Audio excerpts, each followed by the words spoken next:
कि तुमने ये फलां जगह पर चौकदम जाना है, लिया जाना है, मुल्तान जाना है, लाहौर जाना है। तो कोई उस दौर में कोई दूल्हे के साथ जो शादियों में अक्सर होता है कोई फंक्शन, कोई दूल्हे की रस्म, कोई खास किस्म की जो आपको याद हो? जनानियों और दो जनानी होती थे, एक आगे एक पीछे, वो घड़ोली भर करके भी लेके जाते थे और जो है ना उसको घड़ोली बोलते हैं हम लोग। थोड़ा आप चलते हैं बुजुर्ग के साथ, पूछते हैं कि उस दौर में रस्म और रिवाज किस तरह होते थे, जिस तरह शादियां वगैरह होगी। तो ये बात पूछते हैं कि आज के दौर से और उस दौर में कितना फ़र्क है।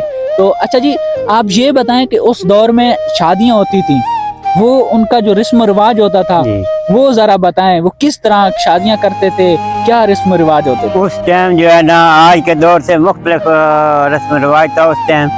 तो लोग जो है ना एक बड़ा जानवर हलाल कर लेते थे गोश्त बना के कसाई से, तो और एक पकवान जो होता था उसको चढ़वा हम लोग बोलते हैं ना, चढ़वा, खाना पकाने वाला जो है वो आकर के देगे पकाता था, देसी घी से देगे पकाता था। देसी घी से? देसी घी से मिर्च मसाला उसमें डालता था।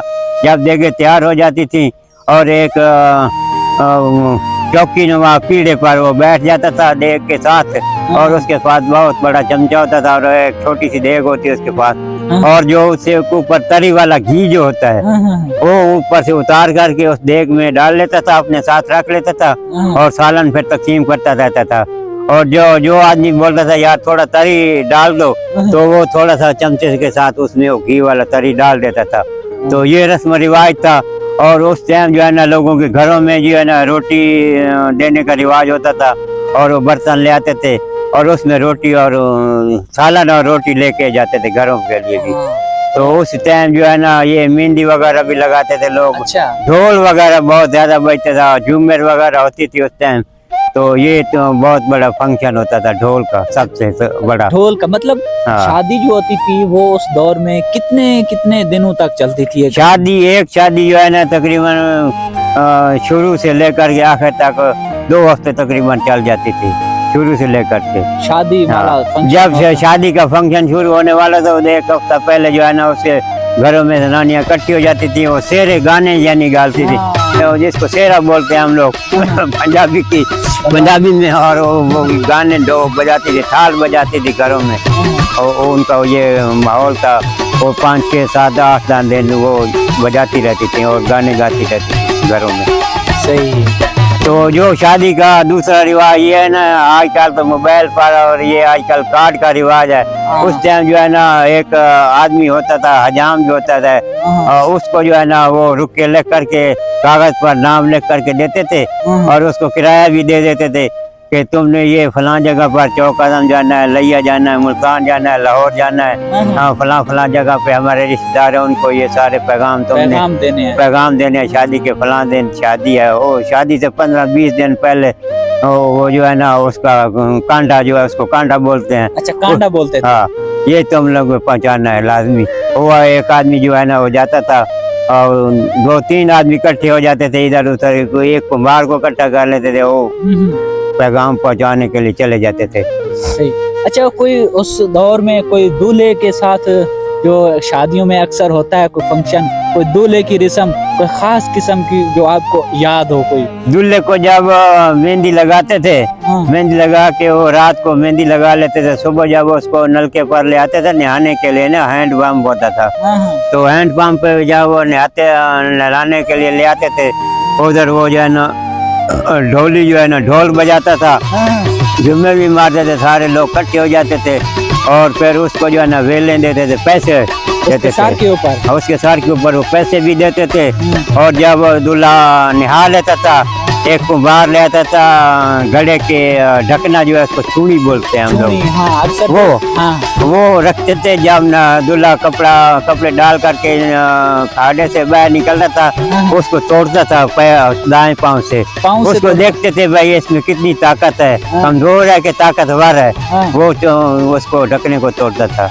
अच्छा, वो लाजमी तोड़नी होती? हाँ, वो रस्म रिवाज था कि इनका जो है ना वाह जी, हाँ। हिम्मत है यार आज के नौजवानों से। तो हाँ। मेरे ख्याल में वो मिट्टी की बनी होती है, बहुत मजबूत होती है। और वो जो है ना एक जी। घड़ोली हम लोग बोलते हैं घड़ा। हाँ, घड़े वो एक छोटा घड़ा होता है, एक बड़ा घड़ा, वो भर करके ना जनानियों, और दो जनानी होती थे, एक आगे एक पीछे, वो घड़ोली भर करके भी लेके जाते थे। और जो है ना उसको घड़ोली बोलते हैं हम लोग। घड़े पानी भर करके वो घरों में ले जाते थे, नलके से भर करके इसकी घड़ोली भरी जा रही है ये घड़ोली है। जनानियाँ। हाँ, वो शेरे भी गाती हाँ, थी। शेरे भी गाती थी। तो माशाल्लाह। अच्छा, अब ये बता दें, ये तो फंक्शन सारा हो गया, जो बारात जाती थी हाँ। वो क्या सीन होता था उस दौर में? बारात में जो है ना, ये तो उस टाइम तो शलवार कमीज नहीं होते थे। उस टाइम तो ये देसी कुर्ते होते थे, पगड़ी होती थी, और ये लुंगी होती थी, लुंगी। लुंगी। हाँ, चादर को जो है ना एक लुंगी रंगीन होती है, सब्ज रंग की होती है, हाँ। और उसके जो है ना साइडें लाल रंग की होती हैं, सब्ज रंग की, पीले रंग की। लाचा बोलते हाँ, हैं। लाचा जिसको बोलते हैं, पंजाबी में लाचा बोलते हैं ना। वो जो है ना दूल्हा को पहनाते थे लाचा, और खुस्सा होता था उसके पाँव में, या तिल्ले वाला एक जो है ना जूता होता था, मोची से नया सिलवाते थे। और ऊँटों पर जो है ना कचावे बना करके ना उनमें सब बारातियों को उनके बिठाते थे कचावे ऊँटों पर। तो ऊँटों पर जो है ना 4 मील 5 मील 10 मील 8 मील 15 मील तक जो बारात जाती थी, ऊँटों पर जाती थी भी और आती भी ऊँटों पर भी। और जो है दुल्हन को भी उसी ऊँट पर के जो है ना लेके आते थे। अच्छा, ये बताएं, आजकल तो जिस तरह होता है ना कि एक स्पेशल गाड़ी बनाई जाती है और उसी में दूल्हा होती है, दुल्हन होती है, तो उस दौर में वो कैसे दुल्हन और दूल्हे को इकट्ठे एक ऊँट पे ले आते थे या अलग अलग ऊँट होता था? दूल्हा जो है ना वो आता था घोड़े पर। घोड़े पर। हाँ, घोड़ी होती है, घोड़ा होता था, उस पे दूल्हा होता था, हाँ। और ऊँट पे जो है ना वो दुल्हन होती थी। दुल्हन होते थे। हाँ। क्या कमाल है यार। अच्छा जी, माशाल्लाह बुजुर्ग से शादी की रस्मों रिवाज मैंने पूछी तो बहुत डिटेल से इन्होंने बताई, तो यकीन करें वो दौर मुझे याद आ गया, क्योंकि इनका प्रैक्टिकली देखा है तो इनको तो बहुत ही जो है ना मजा आया होगा। अच्छा, आजकल का जो दौर है और उस दौर में आपको क्या फर्क महसूस होता है कि ये दौर ठीक है या वो दौर ठीक था? आजकल के दौर और उस पुराने दौर में बहुत ज्यादा जमीन आसमान का फर्क है। आजकल का दौर जो है ना, ये जो है ना दौर बहुत वो है। मिसाल के तौर पर इसमें सहूलियात ज्यादा है। सहूलियात ज्यादा है, उसमें सहूलियात कम होती थी। उस पे जो है ना ऊँटों को ले आते थे, किसी से मांग करके ले आते थे, वो किराए पर ले आते थे। आजकल तो एक अड्डे पे चले जाओ, एक गाड़ी को बुक कराओ और उसमें सब सवारी को बिठा के ले जाओ और ले आओ, बस। मतलब हाँ। वो दौर अपनी जगह पे वो अपना दौर अपनी जगह पर है। वो पुराने दौर का हिसाब अपना है, नए दौर का अपना हिसाब है, इसमें ज्यादा सहूलियात है। अच्छा जी, माशाल्लाह रस्मो रिवाज की काफी सारे बातें मैंने कर ली, तो अब बुजुर्ग से चलते हैं आगे एक, क्योंकि वीडियो मेरी बहुत लंबी हो जाएगी, तो मैं एक नेक्स्ट पार्ट में जो है इनसे मजीद बातें पूछूंगा, वो मैं आपके साथ शेयर करूंगा। तो आपने ये बताना है कि ये दौर की बातें आपको कैसी लगी। तो वीडियो बड़ी मुश्किल से मैंने बनाई है, उम्मीद करता हूँ आप लोगों को ये पसंद आएगी। अगर वीडियो पसंद आई है तो वीडियो को लाजमी शेयर करना है और चैनल को भी सब्सक्राइब करना है। बहुत सारा रखना अपना ख्याल। अल्लाह हाफिज, मिलते हैं अगले पार्ट में।